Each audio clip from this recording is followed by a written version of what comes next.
Well, that was terrifying.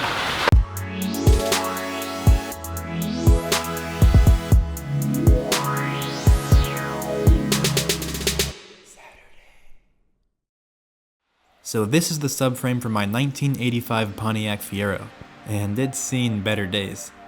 There's no damage to the subframe at all, but it has a decent amount of surface rust over everything. And what is questionable about the condition of this is the motor mounts.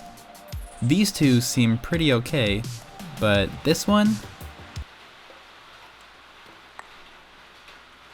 Yeah.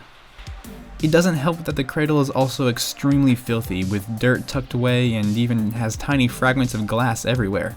What stands out most though is the chunky layer of oil and grime that's covering a large portion of the surface. So to start cleaning this thing up, I got out the shop vac and sucked away everything that was loose.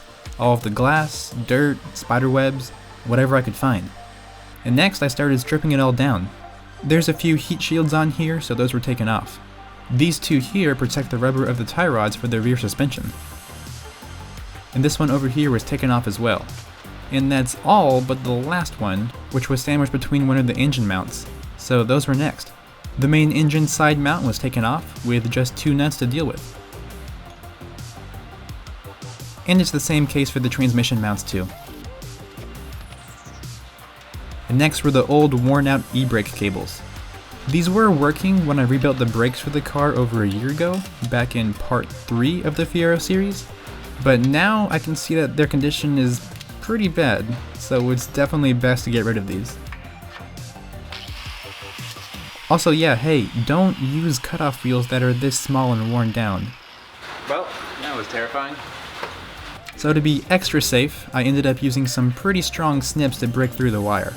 I actually could have just unthreaded the nut on the end of the cable meant for adjustment and slid the whole thing through the hole, but it was just so rusted together that cutting was actually faster.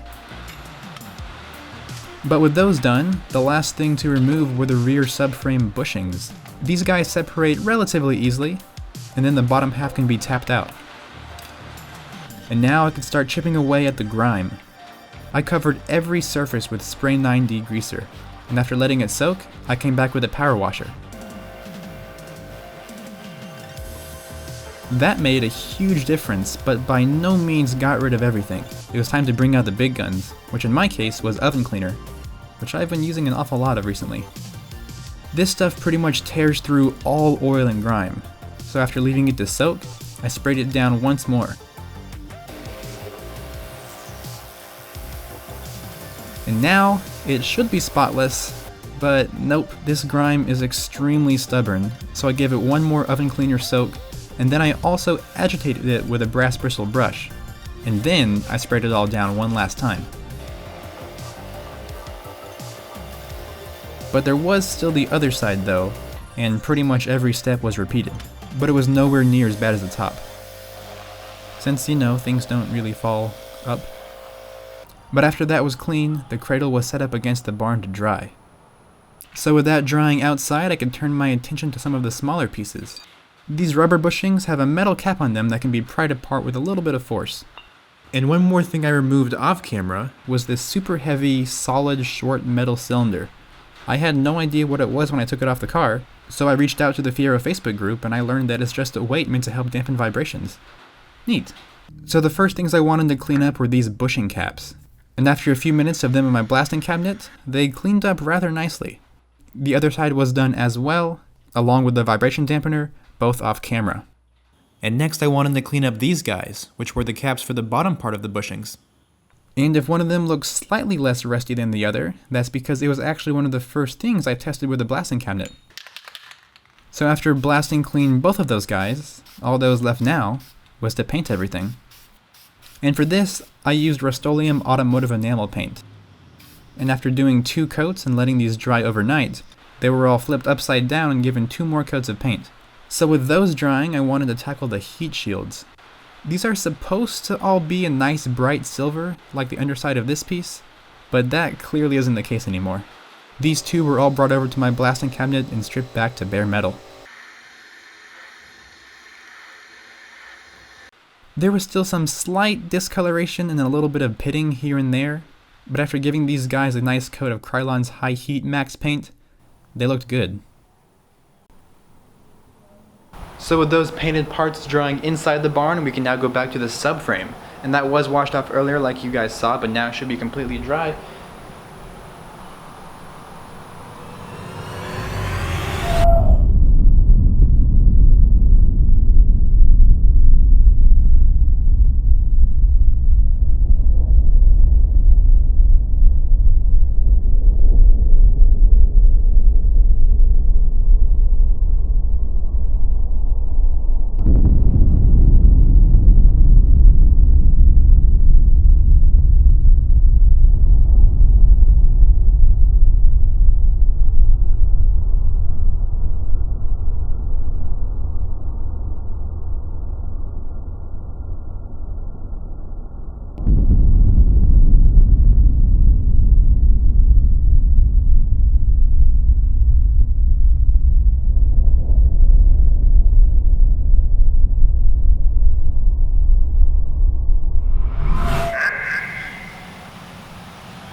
Now it's time to get rid of all the loose rust, as well as roughen up the entire surface.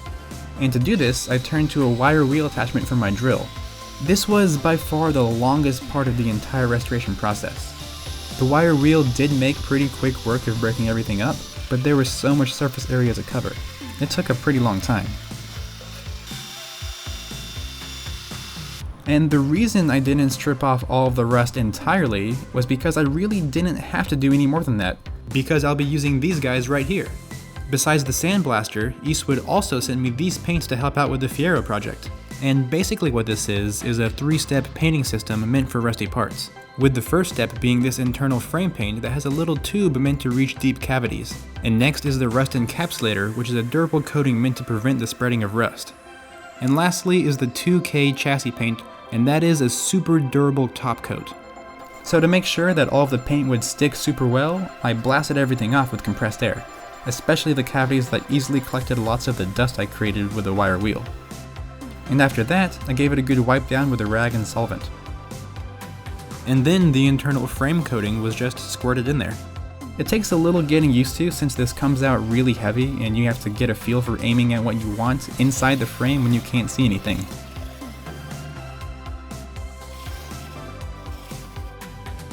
And that was done both on the left and right side, as well as the middle crossbeam.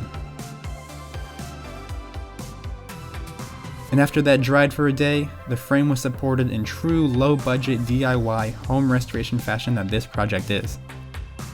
And now it was time for the Rust Encapsulator. This is treated no different than normal spray paint for its application.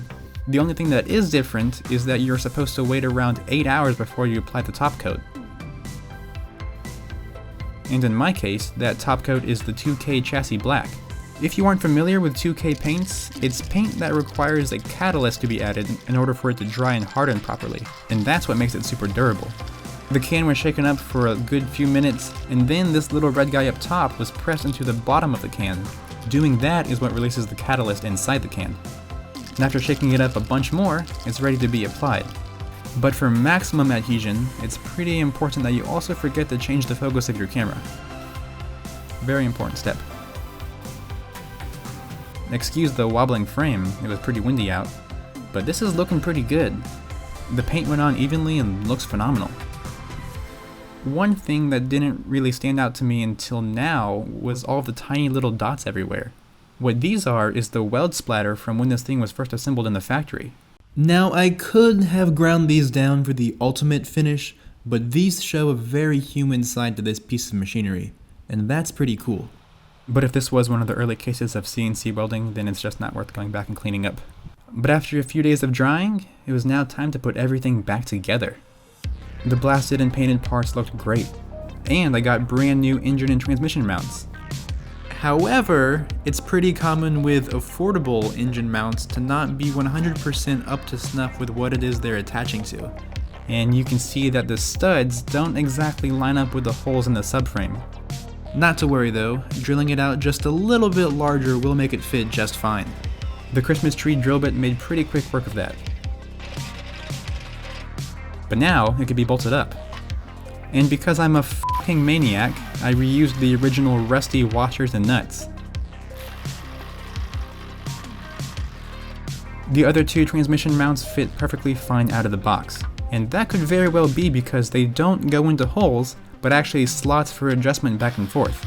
And because they're in slots, I won't fully be bolting any of these down until the engine and transmission are in place, so they're just snugged up a little bit for now. Then after the vibration dampener was screwed in place, the subframe was flipped over, and then all of the remaining heat shields were bolted up.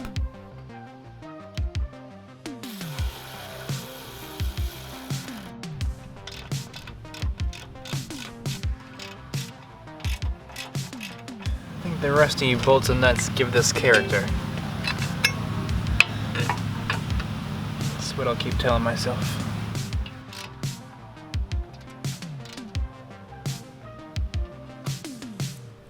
The very last thing to do was install the rear bushings. The bottom half was pretty stuck in place when I took them out, and that's mainly because the metal part was so rusty, so I brushed that back and added a little bit of anti-seize around it, just to make removing it in the future if I need to a little bit easier. And these bushings are still in excellent shape with no cracks or signs of heavy wear, and the same goes for the bushings at the front of the subframe. Again, they're in immaculate condition for the age, and that's probably because bushings like this don't undergo anywhere near as much wear and tear as something like the bushings for a control arm or a sway bar. Those guys undergo a lot of high rotational forces, and these subframe bushings just keep everything snugly in place. They don't really move around at all. But with the last bushing put in place, that's the subframe fully completed.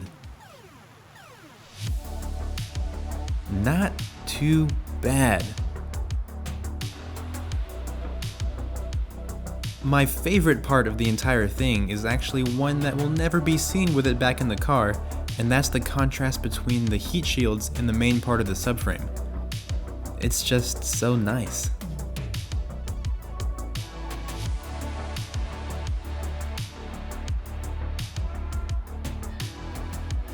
But hey, if you guys haven't seen my Fiero restoration series, go watch that. The subframe came out of my car in part 6 where I did a full refresh on my engine and transmission. And I also have another Saturday Projects episode that goes more in depth on the restoration for the intake manifold for the engine. But yeah, thank you so much for watching this subframe endeavor. I hope you all enjoyed what you saw and look forward to what's to come. So, until next time, I'll see you guys later.